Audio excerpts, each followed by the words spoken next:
Something unusual is happening in the skies, and it has authorities and civilians alike searching for answers. It all began in mid-November when strange lights appeared over New Jersey. They hovered in triangular formations, moving with precise coordination. At first, they were dismissed as ordinary drones. But as sightings spread to New York and Pennsylvania, it became clear that this was something more. Videos flooded social media, each showing unexplained aerial activity. Then came the most alarming event: 55 drones emerging from the ocean near Island Beach State Park, following a U.S. Coast Guard vessel in perfect synchronization. Official statements downplayed the events, claiming there was nothing to worry about, that no threats had been identified. You're telling me we don't know what the hell these drones are in New Jersey are?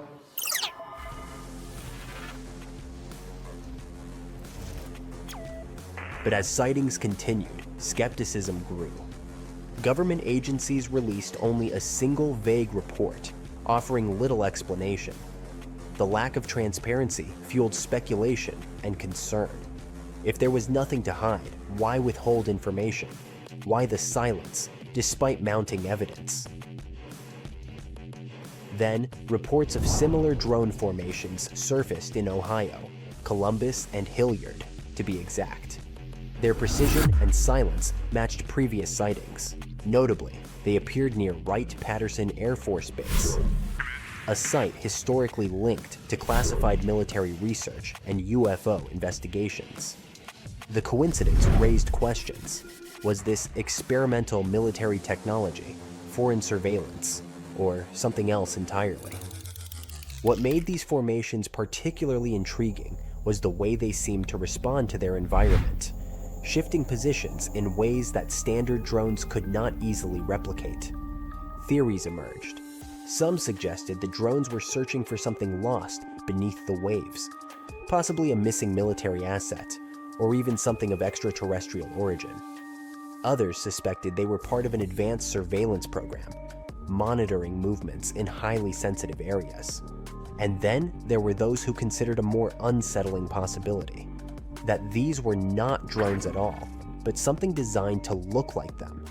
The idea that they could be unidentified aerial vehicles disguised as drones sent a ripple of unease through the community of amateur skywatchers tracking their movements.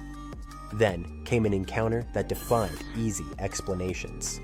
In the dead of night, on a remote road near Erie, Pennsylvania, a driver captured footage of an object that didn't behave like a conventional drone. It moved with an unnatural fluidity, reacting as if responding to an unseen force. When the footage surfaced online, it was quickly dismissed as a hoax, but those who saw it firsthand were not so sure. Military activity in the area intensified almost immediately. Checkpoints appeared overnight, and reports surfaced of people being questioned and their footage confiscated. Some witnesses described black unmarked vehicles monitoring the area, with personnel who refused to identify themselves. Whatever was happening, it was no longer just a mystery. It had become an operation. As word spread, civilian drone operators took to the skies in an attempt to track these unknown objects, creating a chaotic mix of amateur investigations and official silence. Instead of clarity, the skies became more difficult to interpret, with conflicting reports muddying the waters. Some civilian pilots claimed interference with their equipment, as if an unknown force was disrupting their signals. Others spoke of lights moving at impossible speeds, vanishing the moment they attempted to approach. Authorities refused to comment beyond their initial statements. Agencies that should have been investigating either remained silent or dismissed concerns outright. That, more than anything, fueled further speculation. Was this something they couldn't explain, or something they didn't want the public to know? Adding to the intrigue, a leaked audio recording allegedly captured a conversation between air traffic controllers discussing unknowns appearing on radar. All altitudes up and down, it's pretty crazy. Moving at speeds inconsistent with standard aircraft. If authentic, it suggested that these objects were not just visible to the naked eye, but were actively tracked by aviation officials, who, for some reason, chose not to disclose the information publicly. Some believe this is all a distraction, keeping the public focused on the sky while something more significant unfolds elsewhere. Others think it's a test, gauging public reaction to a new type of aerial technology. And then there are those who insist that the real mystery isn't what's being seen, but what remains hidden. If this is a covert project, who is behind it? If it is foreign surveillance, what information are they gathering? And if it is something else entirely, what does that mean for our understanding of what truly exists beyond our own skies? If you have seen them, if you have footage, share it. The truth is out there, waiting to be uncovered. Did you know that reports of strange object sightings are quite common? The British Ministry of Defense reports at least 100 UAP, unidentified aerial phenomena, sightings every year.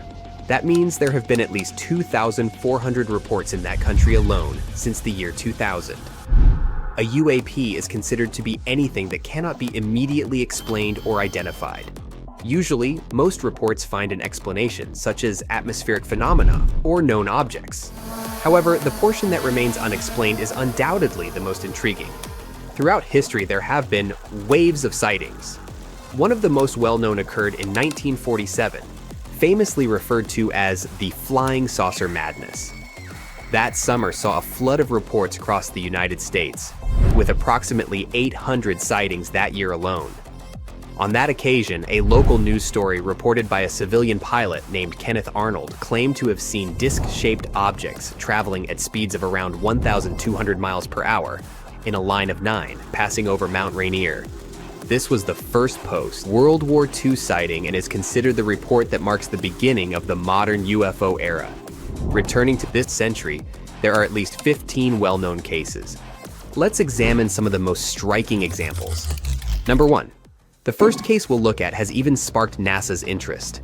It concerns the unexplained activity in a small town in the United Kingdom called Bonsall. Residents have reported and documented numerous cases of unexplained activity, earning it the nickname UFO hotspot. Reports range from silver shapes to strange lights in the sky. In 2001, Sharon Rowlands accidentally filmed a house-sized disc with colored lights around it.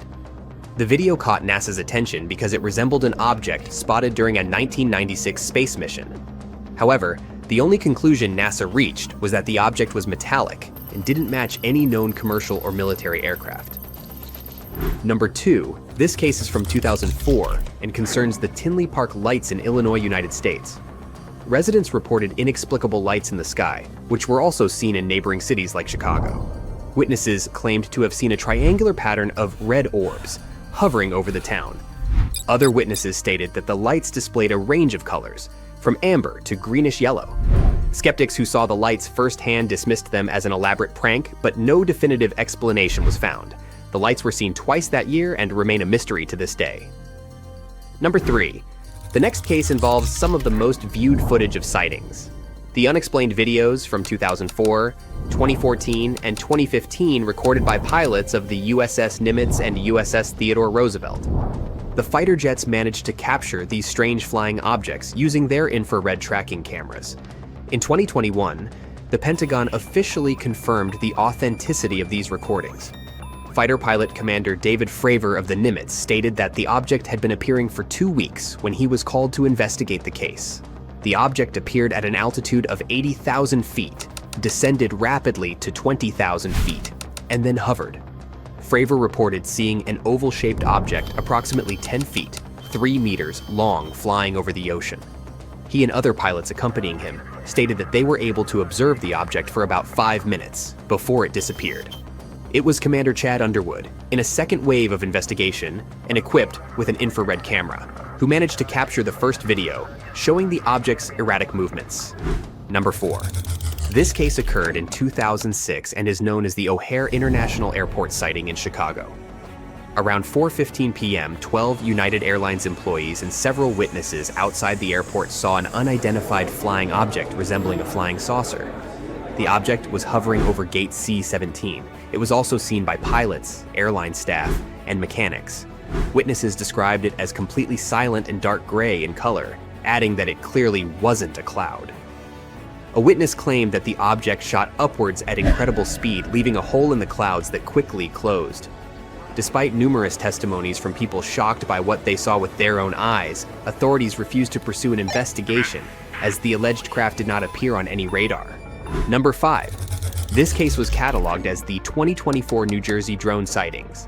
Interestingly, the appearances occurred on both the east and west coasts of the United States multiple times. These large, unidentified drones were seen near residential areas, power plants, railways, highways, and critical infrastructure, such as ports, bridges, and police stations. Over 3,000 reports were collected, but investigators couldn't determine an explanation. The Department of Homeland Security stated that the drones were manned aircraft operating lawfully. At the same time, the federal government called for legislation and additional resources to address the drone activity. According to a legislative briefing, the drones were up to 6 feet, 1.8 meters in diameter, operated for 6 or 7 hours, often turned off their lights, acted in a coordinated manner, and evaded detection. They most certainly did not seem to be flown by hobbyists. To this day, the operators or points of origin remain unidentified, but official investigations attributed most of the drone sightings to manned aircraft or misidentifications caused by nighttime illusions. Some even suggested mass hysteria, recalling the notorious 1947 flying saucer madness. Which of these cases sent chills down your spine? Let us know in the comments. And if you're curious about the latest unidentified phenomena, don't miss our video on the FBI's recently published UFO documents. An air traffic controller registers a distress call from a commercial pilot. Another call and one more. All of the calls report the same, an unidentified flying object. These alleged sightings happened between Saturday, December the 7th, and Sunday. Pilots were claiming they had seen numerous mysterious flying objects and lights over Eugene, Oregon. After Live8c.net, which broadcasts air traffic control transmissions, published the audio recordings of the pilots' reports, this news went viral on social media platforms. The Federal Aviation Administration confirmed the sightings a few days later. They said that a pilot had reported observing unidentified lights while flying in Seattle Air Route Traffic Control Center airspace. But at the same time, the FAA didn't confirm the authenticity of the audio, making the rounds on social media. Now, if you listen to the audio attentively, you'll find out that some object was registered by air traffic control collision avoidance systems. You can also hear air traffic control informing the pilot that no military activity had been happening in the area. At 8:39 p.m. on Saturday, a United Airlines pilot said on the transmission that the lights appeared just straight west of Eugene. They saw 3 or 4 of them. What shocked the United Flight 1596 pilot the most was that the lights were all altitudes up and down, which was pretty crazy. The National UFO Reporting Center also got a report, this time from a different pilot. He overheard the chatter over air traffic control channels while landing the plane. That pilot confirmed the sightings reported over Eugene around 8:40 p.m. Soon after that, the pilot of a medical evacuation aircraft under tail number N661LF joined the conversation, announcing they had just seen another light. It zipped toward the plane and then dashed back out toward the ocean. According to the pilot's statement, the light was red and moving at an extreme speed. After receiving all these reports, air traffic control realized they needed to act fast, so they started instructing the pilots to do everything they could to avoid a collision. They cleared the planes to maneuver as necessary, left or right, to steer clear of the UFO out there. Fast forward to the following Friday, December 13th. Life Flight Network issued the following statement. On Saturday evening, December 7th, during a routine flight near Eugene, Oregon, one of our crews observed an unusual moving light in the sky. We can confirm that it was one of our pilots on the ATC recording that has been widely distributed over the last couple of days. While the nature of the light remains unidentified, at no time did it pose any safety risk to our aircraft or crew. Neither Life Flight Network nor our crew, though, are speculating about the origin or nature of the light, and our focus remains on the safe and efficient operation of our services. But the main question remains, were those bizarre moving lights alien spaceships? Well, the UFO Reporting Center doesn't support this idea. They claim that sightings like these are common, but they probably don't involve extraterrestrials visiting us. They might actually be SpaceX's Starlink satellite internet constellation. The thing is, at first, Starlink satellites move in a perfectly straight line, and most pilots know what such bright lights are and can identify them. But when the satellites get to their destination point where they're supposed to get into their final orbits, they begin moving around, doing maneuvers. That's when they can form weird formations. Often, those are shaped as triangles. Plus, these satellites can move back and forth and create patterns. Honestly, they can look pretty eerie, and tons of pilots don't know about that. So, when Starlink satellites rise high into the sky, loads of pilots report them as UFOs. What if some of the brightest minds in Europe believed they had been chosen to receive messages from aliens? In the 1960s, a group of intellectuals in Spain was convinced that beings from the planet Umo were reaching out to them, and the story only gets stranger from there. 1960s Spain was a breeding ground for what is known as the UFO fever, which had reached its peak in the United States during the 1950s with the Roswell incident. If you're not familiar with this famous case, we have a full video on our channel about it. The Spanish fever began with a UFO sighting, one that had been announced in advance, by letter. Yes, you heard that right. Days before the flying saucers appeared, Fernando Sesma, founder of the Society of Friends of the Space Visitors, received a series of strange typewritten letters.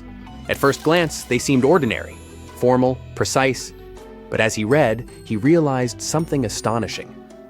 The letters claimed to come from extraterrestrial beings.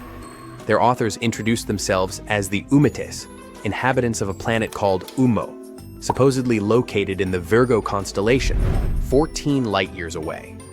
They described their deep interest in studying humans, but assured they had no intention of interfering with Earth's development.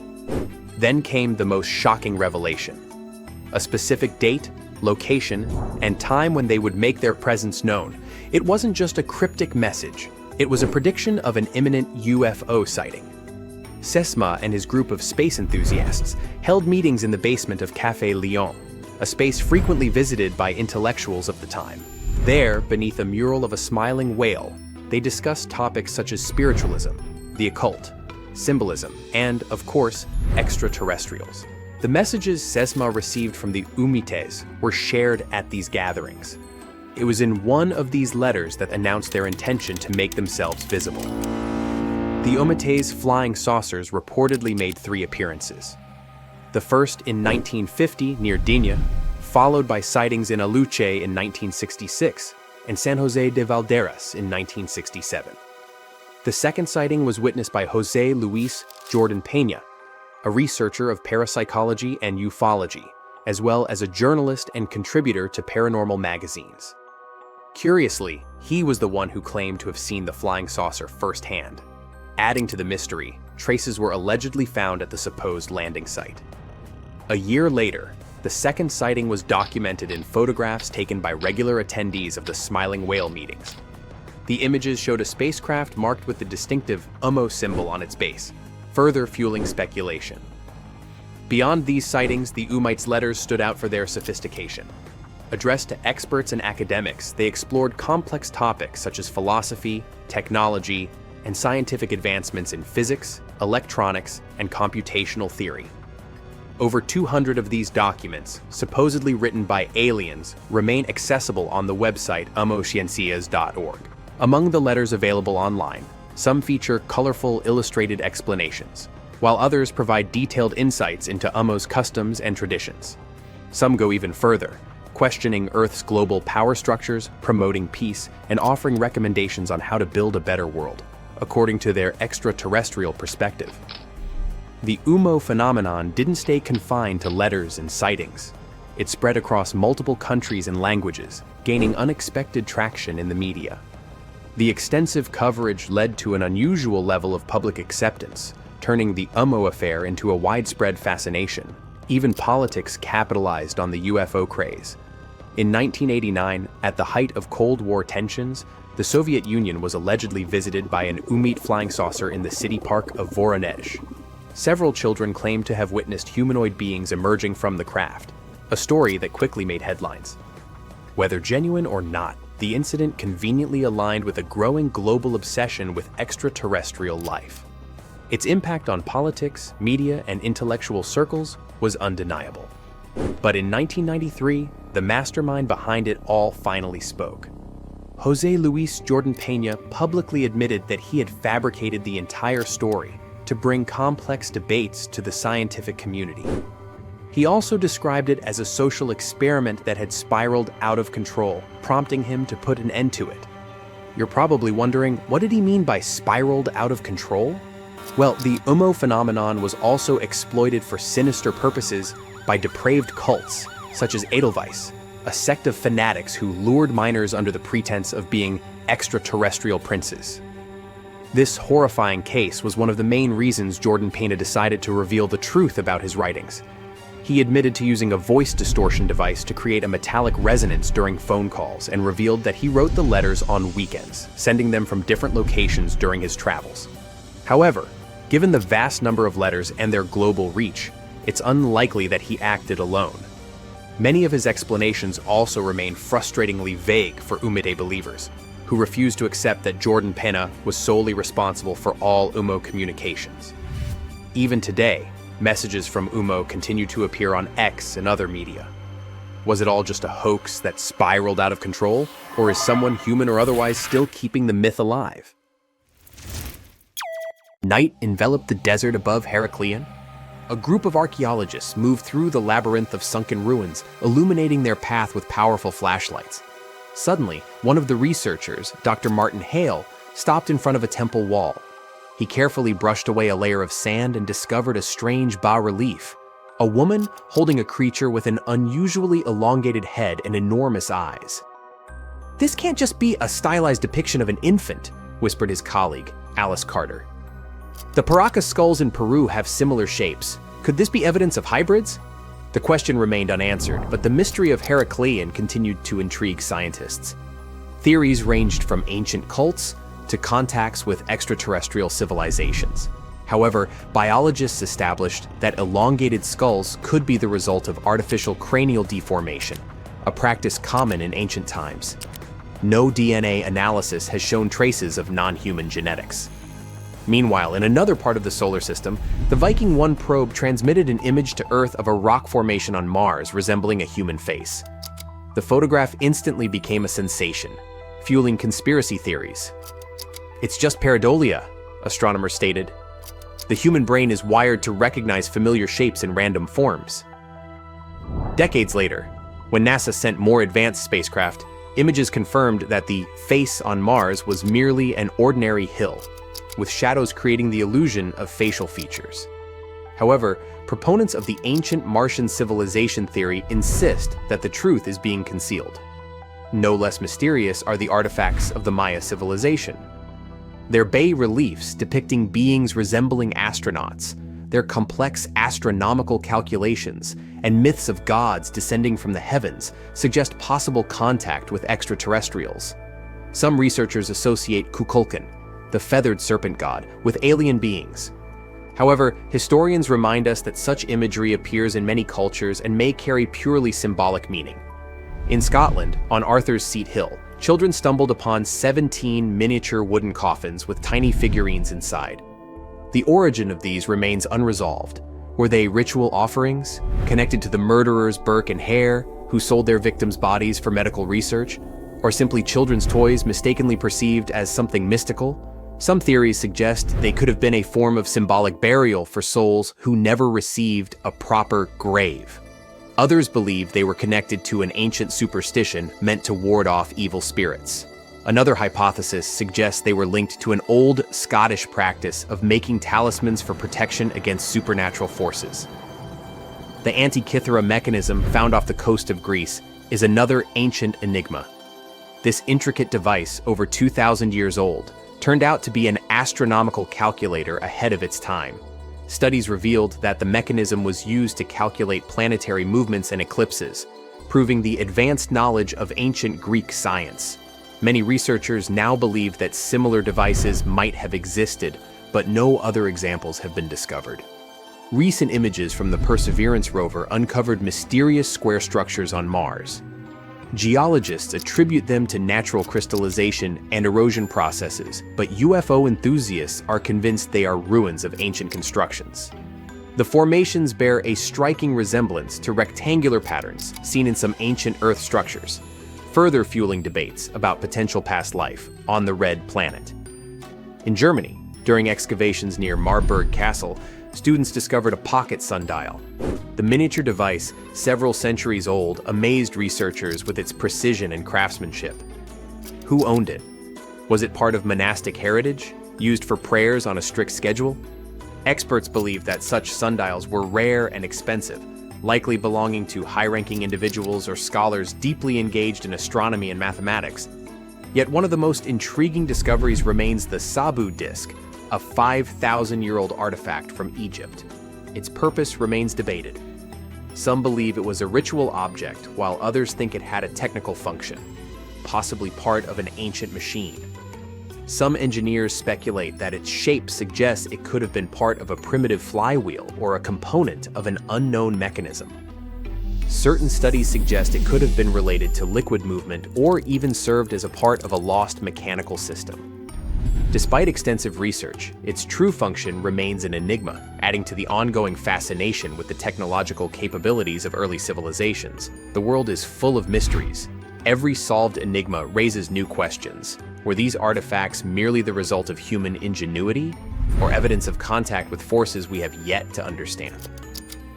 As new discoveries emerge, the past continues to challenge our understanding, reminding us that history holds secrets waiting to be uncovered. The United States Air Force came up with the term UFO, unidentified flying object, back in 1953, and over time, it's come to mean anything that might hint at aliens trying to contact us. There's an actual field called ufology, dedicated to studying these kinds of things. But there's an unexpected twist.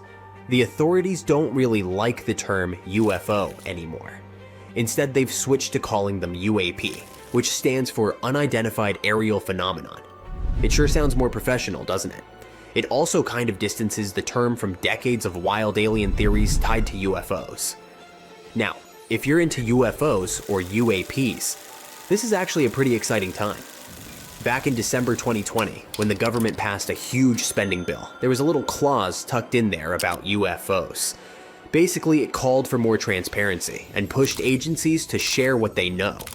And shockingly, the CIA has recently dumped all of its declassified UFO documents online.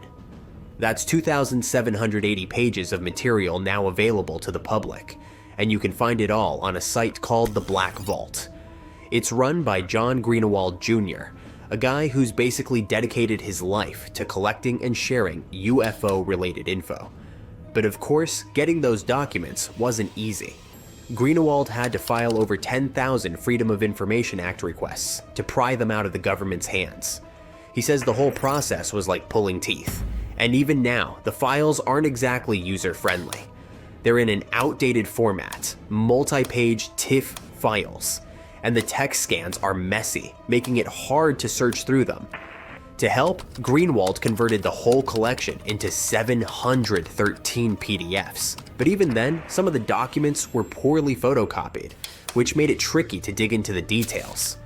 Still, UFO fans have already uncovered some wild stuff. One document mentions a Bosnian fugitive claiming to have had contact with aliens. According to the document, at the time it was written, Radovan Karadzic remained alive, but the authorities didn't know where he was. The rumors of his near capture lacked evidence, and NATO countries blamed each other for failing to act. Critics saw the hunt for Karadzic as part of a political circus, with no real effort to bring him to justice. But the real question is whether they didn't want to, or just couldn't, because he wasn't on Earth anymore. Another document talks about mysterious explosions at midnight in a small Russian town.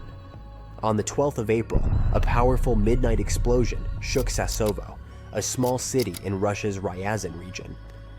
The blast caused a lot of damage. It ripped off roofs, shattered windows, and rocked buildings like an earthquake. No one was seriously injured, but many people were shocked. schools and kindergartens were closed, and buildings were temporarily patched with plastic sheeting. At the time when the document was written, the cause of the explosion was still a mystery. Theories ranged from buried World War II munitions, a falling air bomb, a meteorite, or a fiery UFO sighting reported by locals. Military experts suspected ammonium nitrate stored nearby, though this fertilizer had been safely used for years. A massive crater, 92 feet wide and 13 feet deep, was the only evidence of the disaster.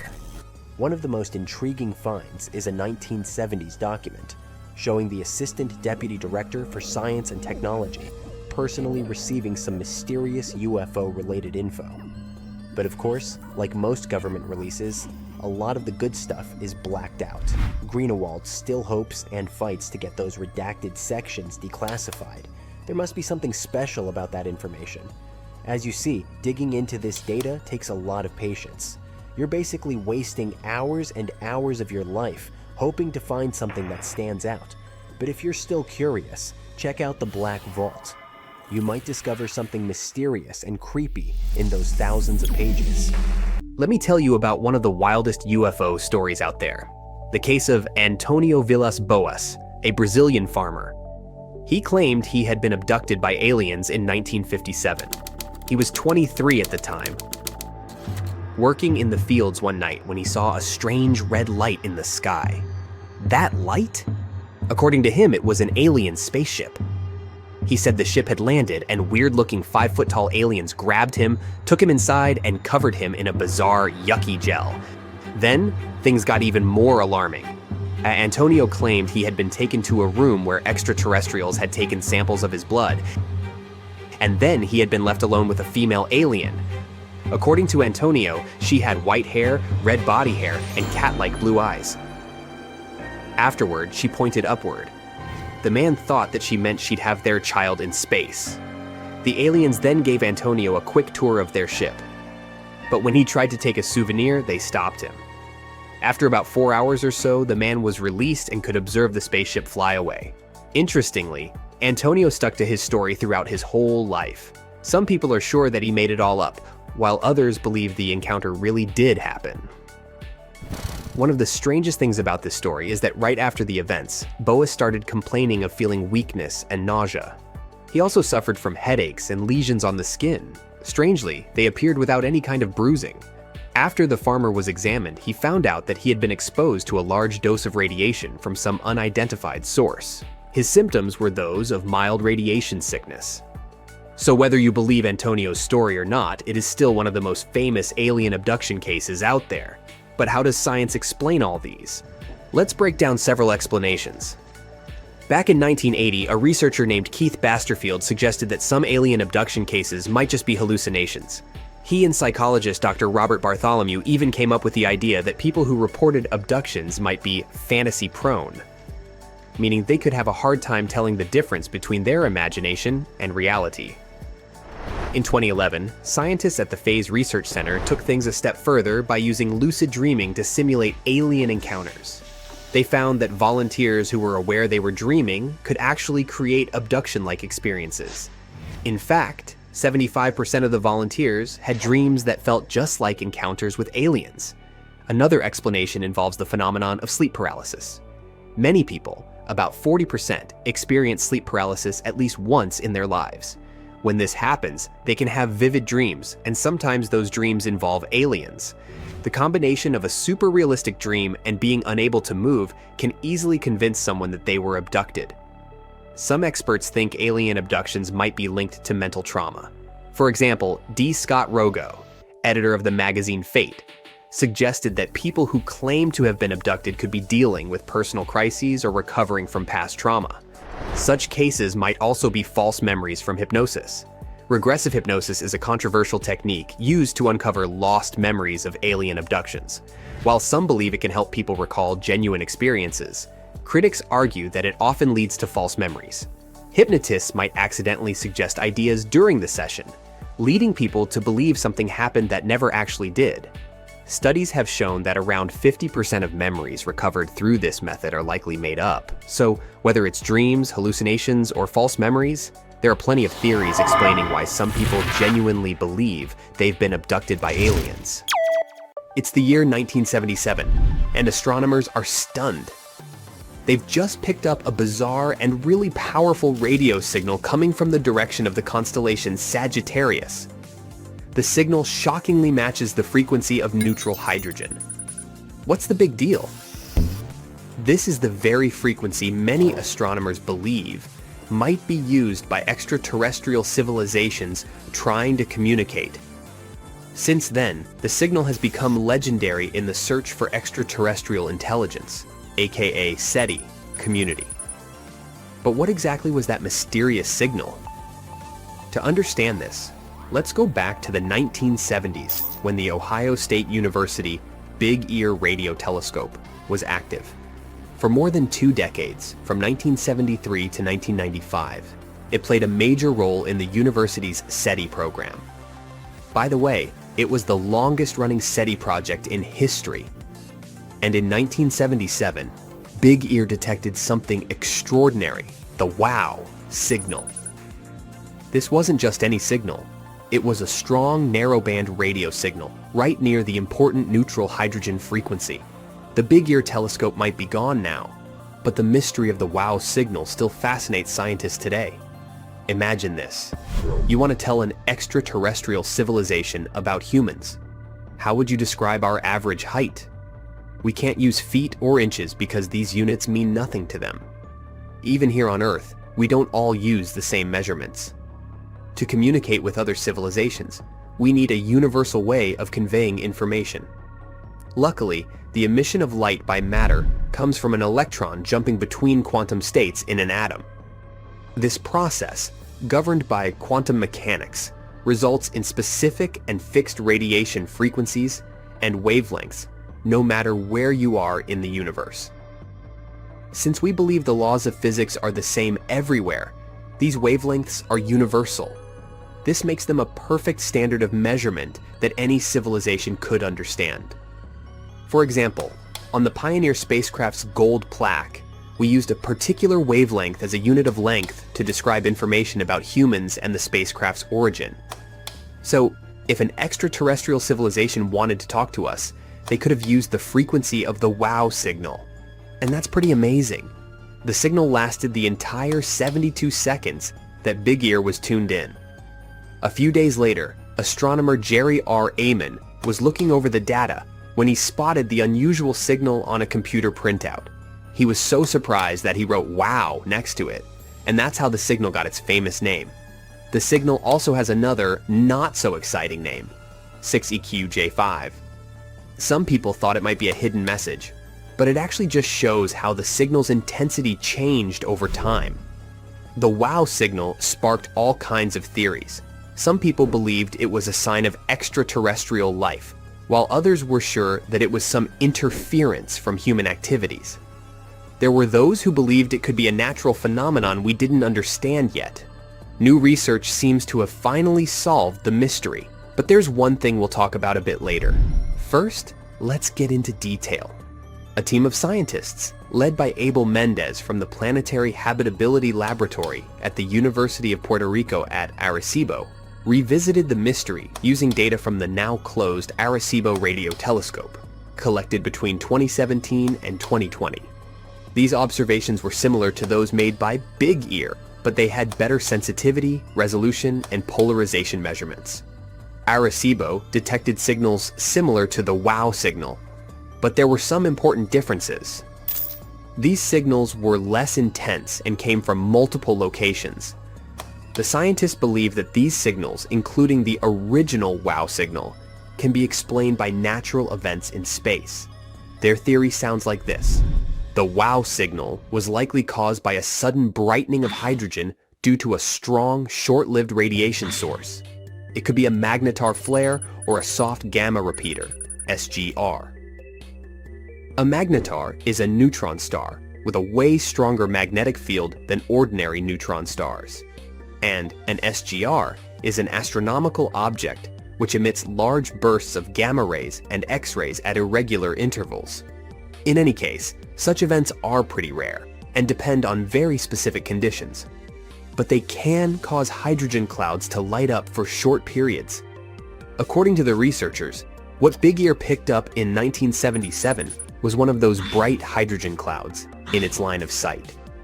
The study suggests that the signal's rarity can be explained by the precise alignment needed between the radiation source, the hydrogen cloud, and the observer. It means that the WOW signal may actually be the first recorded instance of an astronomical maser flare in the hydrogen line. One of the best and most convincing pieces of evidence that extraterrestrial civilizations have visited Earth could be the epic Nuremberg space battle of April the 4th, 1561. It was recorded either in 1561 or 1566. Different sources provide different information. All the retellings of this story focus on the woodcut picture and a vague summary of events that occurred that day. The emphasis is always on crashed spaceships and space battles. Almost everywhere you read or hear the story, it goes like this. The inhabitants of the city woke up early on an April morning and saw a staggering celestial show that looked like a real space battle. This story sounds even more convincing when you find out that some objects allegedly fought for quite a while. And some even crashed. You can see them in the lower right corner. Look at the picture once again. Orbs and crosses fighting, a giant arrow and bizarre tubes, crashing ships. Wow, that had to be a spectacular cosmic battle. To make it all more plausible, Hans Glaser, the artist behind the woodcut, was a very real person. He really did woodcuts, and this one is indeed from the time and place that it says it is, meaning it's not fake, and it does depict a real event that had its own witnesses. For all intents and purposes, it looks like very convincing proof of aliens visiting us, but don't get your hopes up. A superficial perusal of facts seems to confirm an extraterrestrial presence on our planet. But the most likely explanation is much more mundane. The Nuremberg 1561 UFO battle is just an atmospheric phenomenon called a sundog, or parhelion. A sundog is a concentrated spot of sunlight that can sometimes be seen to the right or to the left of the sun, or even on its both sides simultaneously. Sundogs often appear as a pair of patches of light with subtle colors at the same altitude over the horizon as the sun. They can have a variety of forms, from colorful spots to patches of light so intense and bright, it looks like there are two additional suns in the sky. Sundogs are weird looking enough to make it seem that something scary and otherworldly is going on in the sky. At the same time, it's just our planet's atmosphere or ice in the upper parts of the sky acting as a prism or reflective device. This prism makes the light from the sun or moon do weird things. This image can help you visualize the phenomenon. Apparently, Nuremberg had the perfect conditions for this phenomenon to occur. If you examine the depiction of this event and compare it with modern pictures and videos, you'll soon realize that a sundog is indeed a more likely explanation than the galactic empire paying us a visit. Let's find the proof of this statement in the translated description of these events and in the woodcut picture itself. First, the sun showed and was seen with two blood-colored half-round strokes, like the diminishing moon right through the sun, and in the sun, above, under, and on both sides, stood blood-colored and partly bluish, or iron-colored, also black-colored round orbs. Now here's the photo of a sundog. It has a halo surrounding it, and a red orb. And if we have at least one red orb, there could be others showing up during other events. Plus, keep in mind that sundogs are like prisms. So, depending on how light is reflected, there could be multiple colors present during such a phenomenon. Now, referring to circled plates mentioned in the description, those could be halos. For example, this sun halo looks vaguely plate-like, and it seems to be linked to other sun halos. And indeed, people have seen halos with multiple orbs. Some of the orbs could have taken a cross-like shape. If we watch some modern videos of sundogs, we might notice that the orbs on film are sun-colored. But since the Nuremberg event happened between 4 and 5 a.m., the clouds and the sun could have had reddish and orange hues. As for the fighting, it could be as simple as one shape moving a bit and changing shape along with the movements of the sun. It could have looked as if it was pushing the other shapes out of the way. Do you agree with the scientific explanation, or do you prefer to think that Earth was visited by guests from a galaxy far, far away? Write your opinion in the comments.